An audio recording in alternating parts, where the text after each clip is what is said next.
ఓం మహాగణాధిపతయే నమ. ఓం గురుభ్యో నమ. ఓం శ్రీమాత్రే నమ. పరమేశ్వర స్వరూపమైనటువంటి జ్యోతిష, వాస్తు మరియు ఇతర అనేకమైనటువంటి శాస్త్రములను మనకు అందించినటువంటి మహర్షులకి నమస్కారం. హయగ్రీవ హయగ్రీవ హయగ్రీవేతి యోవధేత్ తస్య నిస్సరతే వాణి జన్మకన్యా ప్రవాహవత్.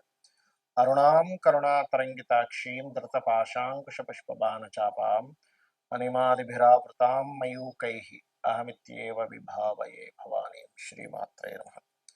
ప్రేక్షకులకి లలితాంబిక అమ్మవారి యొక్క అనుగ్రహం పరిపూర్ణంగా కలగాలని మనస్ఫూర్తిగా కోరుకుంటూ, నన్ను చాలామంది అడుగుతున్నటువంటి ప్రశ్న ఏమిటంటే, ఏమండి కనీసం ఈ విశ్వవసు నామ సంవత్సరంలో అయినా సరే మేము ఫైనాన్షియల్గా ఎదగాలంటే ఒక్క టెక్నిక్ చెప్పండి కనీసం మా లగ్నం లేదా మా రాశి వారికి, ఎందుకంటే అన్నిటికీ కూడా ధనం మూలం ఇదం జగత్ కాబట్టి అని అంటూ ఉన్నారు. అయితే నేను ఇందులో ఆదాయం ఒకటే కాదు, అంటే మనకి ఆరోగ్యము, రుణరోగ శత్రు బాధలు కూడా తగ్గడానికి ఏమిటి, అదేవిధంగా ఫైనాన్షియల్గా పెరగడానికి ఏమిటి అనే విషయాలు నేను మీకు చెప్తాను.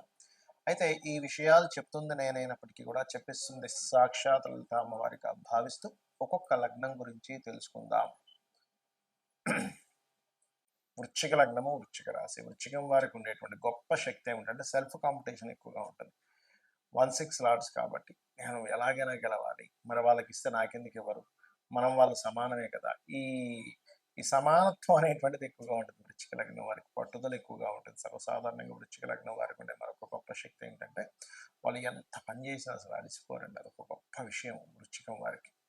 అయితే ఇక్కడ గమనించినట్లయితే వృశ్చికం వారు ప్రత్యేకంగా ఫైనాన్షియల్ గ్రోత్ పెరగాలంటే ఏమిటి చూసుకున్నట్లయితే, మొట్టమొదటిగా విశ్వవసు నామ సంవత్సరం మొదటి 3 నెలలు కొంచెం లాంగ్ జర్నీ చేసేటప్పుడు ముఖ్యంగా జాగ్రత్తగా ఉండాలి. ఇక మీకు ధనాధిపతి గురువు అవుతాడు కాబట్టి చాలామంది ఏమనుకుంటారంటే ఆడిటర్స్ అవుతారు. అవ్వరని కాదు. ఆడిటింగ్కి గురువే కారకుడు, గైడింగ్కి గురువే కారకుడు, కమ్యూనికేషన్స్కి అది మన కన్సల్టెన్సీకి గురువే కారకుడు, కమ్యూనికేషన్స్కి బుధుడు మళ్ళీ, కాబట్టి కన్సల్టెన్సీకి గురువే కారకుడు, అదేవిధంగా టీచింగు, ట్రైనింగు, ఇవన్నిటికీ గురువే కారకుడు.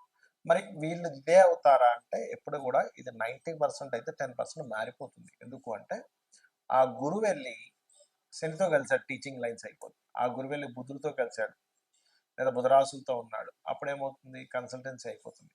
ఆ గురువు వెళ్ళి రవితో కలిశాడు, గవర్నమెంట్ రిలేటెడ్ అవ్వచ్చు, మెడికల్ రిలేటెడ్ అవ్వచ్చు, అలా మారిపోతూ ఉంటుంది. కాబట్టి పిఏసి ప్లేస్మెంట్ ఆస్పెక్ట్ కంజంక్షన్స్ని బట్టి మీకు ధనయోగం అనేటువంటిది ఉంటుంది. రెండవది, ఒక్కొక్కసారి ఆ గురువు నీచంలో ఉండడము లేకపోతే గురువు బలహీనంగా ఉండడము జరుగుతుంటుంది. అలాంటప్పుడు ఏమవుతుందంటే వాళ్ళు ఎంత ప్రయత్నం చేసినా ధన సంబంధంగా ఇబ్బంది వస్తుంది. అలాంటప్పుడు వృశ్చిక లగ్నం వారికి ఒక్కొక్క లగ్నానికి ఒక మంత్రం చెప్పబడింది.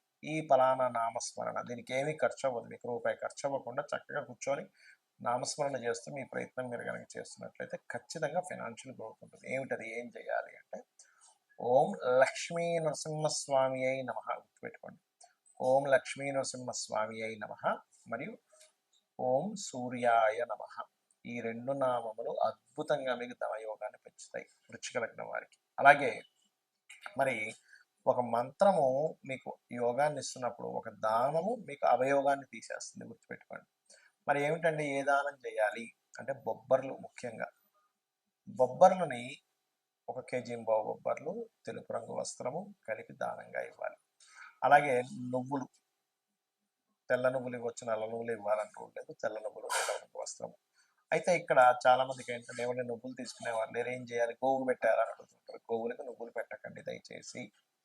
గోవులకి చక్కగా మీరు ఆ యొక్క బెల్లము, దేశీవాలి గోవుకు పిడికెడు బెల్లం పెట్టి తినిపించండి. భక్తి శ్రద్ధలతో అమ్మ అనేటువంటి భావనతో, అమ్మవారు ఉంది అనేటువంటి, గోవే అమ్మవారు అనేటువంటి భావంతో తినిపించండి. అదే రకంగా బొబ్బర్ల ప్రదేశంలో తీపి చపాతీలు పెట్టవచ్చు. ఇలా కనుక చేసినట్లయితే మీకు ధనయోగం అనేటువంటిది యాక్టివ్ అవ్వడం జరుగుతుంది. కాకపోతే నిత్యము చేయాలి ఈ మంత్రాన్ని రోజు. వీటితో పాటు చేయవలసినటువంటి కొన్ని విధి విధానాలు ఏమిటి అంటే, మీరు ఓం సంపత్కరీ సమారూఢ సింధుర వ్రజ సేవితాయై నమ, అదేవిధంగా ఓం ధర్మాధ్యక్ష ధనాధ్యక్ష ధన ధాన్య వివర్ధిని నమ. ఈ మంత్రం మోస్ట్ పవర్ఫుల్ ఫైనాన్షియల్ గ్రోత్కి. మీరు అనుకోవచ్చు, ఏమండి మరి నేను మంత్రాన్ని ఏ పని చేయకుండా, ఏ వ్యాపారం చేయకుండా ఇంట్లో కూర్చొని చేసుకుంటే వస్తుందా? నేను ఒక మాట చెప్తాను. ఈ మంత్రం చేయగానే ఫస్ట్ మీకు ఇంట్లో కూర్చోబుద్ధి కాదు. ఈ మంత్రానికి ఉన్నటువంటి ఎలాంటిదంటే ఎలాంటి పవర్ అంటే ఇప్పుడు చూడండి మిమ్మల్ని ఎవరైనా రోషంగా ఒక మాట అన్నారు. "నువ్వెందుకు పనికిరావురా" అది ఇది అని. కొడుకేం చేస్తాడు ఇంట్లో నుంచి బయటికెళ్ళిపోతాడు ఫస్ట్. ఇంట్లో అలా సైలెంట్‌గా కూర్చోడు. ఎందుకు ఆ మాటల ద్వారా మీకు ఆ చలనం కలిగింది. లేదా కొంతమంది మీతో ఛాలెంజ్ చేస్తారు. "నువ్వు ఈ పని చేయలేవని." ఎందుకు చేయలేనని చెప్పి చేస్తారు. అంటే ఏమిటి? ఒక మాటకి ఒక ఎనర్జీని ఒక ఉద్రేకం వచ్చేలాగో, ఒక కోపం వచ్చేలాగో, ఒక పట్టుదల వచ్చేలాగా ఎలా ఉంటుందో, కొన్ని అక్షరాలకి అందులో ముఖ్యంగా లలితా సహస్రనామాల్లో చూడ్డానికి నామంలాగా అనిపించేటువంటి దానికి మీ ఆలోచన విధానంలో ఇంట్లో కూర్చొని ఎవరు గుర్తుపెట్టుకోండి. నేనేం చేయాలి? ఏ తపన నేను ఎట్లా ఏ బిజినెస్ చేస్తే బాగుంటుంది? ఏ వ్యాపారం చేస్తే బాగుంటుంది అనేటువంటి ఒక చక్కటి ఆలోచన మీకు ఇచ్చేలా చేసి రైట్ రూట్‌లోకి వెళ్ళేలాగా చేస్తుంది ఆ మంత్రం. అప్పుడేంటి? సరే నేను పలానా కోర్స్ చేయాలి. ఇవాళ రేపు డిమాండ్ దీనికి ఉంది కాబట్టి ఇది చేస్తాననే దాంట్లో చెప్తుంది. అలాగే మరొక విషయం ఏంటంటే ఎప్పుడు గూడా ఇప్పుడు నేను చెప్పినటువంటి సాధన ఒక ఎత్తైతే మీ పర్సనల్ చార్ట్‌లో ఏ మహాదశ నడుస్తుంది? ఆ మహాదశ ఎటువంటి రూపంలో ధనయోగాన్ని ఇస్తుందనేది మీ పర్సనల్ చార్ట్‌లో చూసుకోవాలి. అదేవిధంగా మీ ధనాధిపతి ఎవరసలు?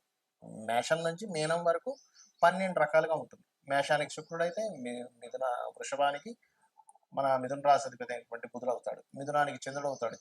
కర్కాటకానికి రవి అవుతాడు ధనాధిపతి. ఆ ధనాధిపతి ఒకరైతే ఆ ధనాన్ని యాక్టివ్ చేసేవాళ్ళు, డీయాక్టివ్ చేసేవాళ్ళు పర్సనల్ చార్ట్ పరంగా వేరువేరుగా ఉంటాయి. బట్ ఒకటే గుర్తుపెట్టుకోండి.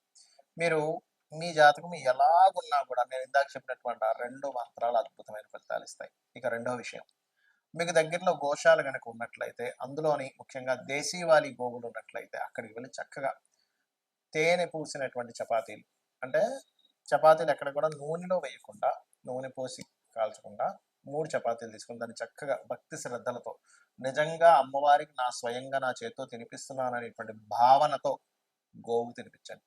తినిపించేటప్పుడు నేను ఇందాక చెప్పినటువంటి మంత్రాన్ని ఓం సంపత్కరీ సమారూఢ సింధుర వ్రజ సేవితాయ నమః. ఇంకొంతమందికి బాగా గొడవలుంటాయి. అంటే సంపాదన అంటేనే అసలు అదో పెద్ద యుద్ధంలాగా అలా ఉంటుంది. అలాంటి వారు చేయవలసింది ఏమిటంటే అది ఎవరికి ఉంటుందంటే సర్వసాధారణంగా కుజుల్లో శని గాని, శనిలో కుజుడు గాని నడిచేటప్పుడు పర్టిక్యులర్‌గా కుజ మహర్దశలు నడుస్తూ కుజ మహర్దశ కుజుడు పాడైనప్పుడు, శని మహర్దశలు నడుస్తూ శని బాగా పాడైనప్పుడు ఏమవుద్దంటే అసలు రోజు గడవడమే ఒక పెద్ద యుద్ధంలా ఉంటుంది. అమ్మో! ఎలాగండి అసలు అయ్య బాబోయ్! ఈ మంత్ రెంట్ ఎట్లా కట్టాలి? ఈ మంత్ ఈఎంఐ ఎలా కట్టాలి? ఈ మంత్ పిల్లలకి ఫీజులు ఎలా కట్టాలి? ఈ మంత్ అసలు రేషన్ తెచ్చుకోవడం ఎలాగా అనేటువంటి ఒక భయంకరమైన సిట్యుయేషన్స్‌లో కొంతమంది ఉంటారు. అలాంటి వారికి అద్భుతమైన మంత్రం ఏంటి అంటే ఓం నవవిద్రుమ బింబశ్రీ న్యక్కారి రతనచ్చదాయై నమః. ఇది అద్భుతంగా పనిచేస్తుంది. కానీ నమ్మకంగా చేయాలి. చాలా మంది అంటుంటారు ఏమండి నమ్మకంగా చేయాలి, నమ్మకంగా చేయాలి. ఎందుకు నమ్మకంగా చేయాలి అంటే దానికి కూడా నేను మీకు చెప్తాను ఇప్పుడు సమాధానం. ఏమిటంటే దేవతకు ఉన్నటువంటి లక్షణం ఏమిటంటే మనం నమ్మినప్పుడు అరే నన్ను నమ్మాడు కాబట్టి నేను ఇది చేయాలనేటువంటి ఒక ధర్మం ఉంటుంది దేవతకి. కాబట్టి నమ్మినందుకు నమ్మిన వారికి చేసేటువంటి ధర్మం దేవతకు ఉంటుంది. మనుషులు కూడా నమ్ముకోవచ్చు మనం నమ్మినా వాడు నన్ను నమ్మితే ఏంటి నమ్మకపోతే ఏంటి అనేటువంటి లక్షణాలు కొంతమందికి ఉండొచ్చు. అందరూ అలా ఉంటారని అనట్లేదు. ధర్మంగా ఉండేవారు చూడండి, అయ్యో నన్ను నమ్మారండి నేను ఈ పని చేయాలంటుంటాం. మరి దేవతకి ఎలా ఉంటుంది నమ్మి మనం చేసినందుకు. కాబట్టి నమ్మి మనం చేస్తే ఆ ఫలితం వేరుగా ఉంటుంది. ఇంకోటి ఏంటంటే దేవతను ఎప్పుడు కూడా ఒక తల్లిగాను తండ్రిగాను భావనతో చేసినప్పుడు ఏమవుతుందంటే తల్లికి తండ్రికి ఉన్నటువంటి గొప్ప లక్షణం ఏంటంటే వాళ్ళు మనకేదో చేస్తారు కాబట్టి చేయరు. అందులో ముఖ్యంగా తల్లి ఏంటంటే నేను చెయ్యాలి నా కొడుకు కాబట్టి నేను చేయాలనే భావనతో చేస్తుంది. కాబట్టి దేవతకి ఉన్నటువంటి లక్షణమే అది. తల్లిగా మీరు భావించేటప్పుడు, తండ్రిగా మీరు భావించేటప్పుడు చూడండి, జగత పితరౌ వందే పార్వతీ పరమేశ్వరం అంటాం. ఇప్పుడు దేవతని ఒక అమ్మవారు లలిత అమ్మవారే ఉంది. అమ్మా జగన్మాత నువ్వే నా తల్లివి అనేటువంటి తల్లి భావనతో ఎలా అయితే చేస్తామో తల్లికి పొద్దున్నే లేవగానే అమ్మ ఏమైంది నీకు? నీకెలా ఉంది? నీవు మరి టాబ్లెట్ వేసుకున్నావా? తిన్నావా? లేకపోతే ఈ ఈ కొని తీసుకురానా? అని అడుగుతూ ఉంటాం. అలాగే ఒక దేవత దగ్గర ఉన్నప్పుడు మీరు నిజంగా తల్లే ఉంది అక్కడ అనేటువంటి భావనతో మీరు ఎప్పుడైతే చేస్తారో సొంత పుత్రుడికి తల్లి చూడండి ఎంత చేసి పెడుతుంది. పొద్దున్నే లేచిపోతుంది. వాడి కోసం టిఫిన్ బాక్స్ అంటుంది. లేకపోతే వాడికి ఏదైనా అయితే కంగారు పడిపోతుంది. వాడు ఆలస్యంగా ఇంటికొస్తే అయ్యో! ఇంకా రాలేదేమిటని ఒకటే కంగారు పడిపోతుంది తల్లి. అంటే ఏమిటి ఆ మాతృభావంతో మీరు ఎప్పుడైతే అమ్మవారిని చూసారో, తండ్రి భావంతో ఎప్పుడైతే ఆ యొక్క పరమేశ్వరుడును, విష్ణువును మీరు ఆరాధించేటువంటి మహాగణపతులు ఎవరైతే చూసారో, ఖచ్చితంగా 100% మీకు ఆ దేవత తల్లిగాను, ఆ పరమేశ్వరుడు తండ్రిగాను మిమ్మల్ని కంటికి రెప్పలా కాపాడుకుంటాడు. ఇందులో చాలా మందికి ఏమనిపిస్తుందంటే, అయ్యో! ఏమిటండి రోజు పూజలు చేస్తున్నాము. కానీ మాకు ఇలా చిన్న ఈ సంఘటన జరిగింది, ఆ సంఘటన జరిగింది అంటూ ఉంటారు. ఇక్కడేంటంటే పెద్ద సంఘటన జరగాల్సింది అక్కడికి ఆగిపోయింది. ఇంకొంతమంది అయ్యో! ఆయన ఎన్నో పూజలు చేసేవారు. అసలు పుసుక్కున 50 ఏళ్ళకే చనిపోయారు అంటుంటారు. అంటే ఏమిటి? ఇంక ఈ లోకంతో నీకు సంబంధం లేదు. నా లోకాలకు వచ్చి తీసుకెళ్ళిపోతాడు. అది మనకు తెలీదు. మనకు ఉండేటువంటి బుద్ధికి మన అజ్ఞానానికి అర్థం కాదది. అర్థం కాక అయ్యో! పూజలు చేయని వాళ్ళేమో ఓ 80 సంవత్సరాలు బతికారు. చేసే వ్యక్తి ఏమో 60 సంవత్సరాలు బతికారు అని ఏవేవో పిచ్చి లెక్కలేసుకొని ఉంటాం. మనకు తెలీదు. ఒక జీవుడు జన్మించాడంటే, ఆ యొక్క జీవుడు ఆ పర్టిక్యులర్ కర్మ అనుభవించడానికి, ఆ పర్టిక్యులర్ పని కోసం భూమి మీదకొస్తాడు. అది అయిపోగానే ఆ జీవుడు ఇంకో లోకాలకో, ఇంకో దేహంలోకి వెళ్ళిపోతారు.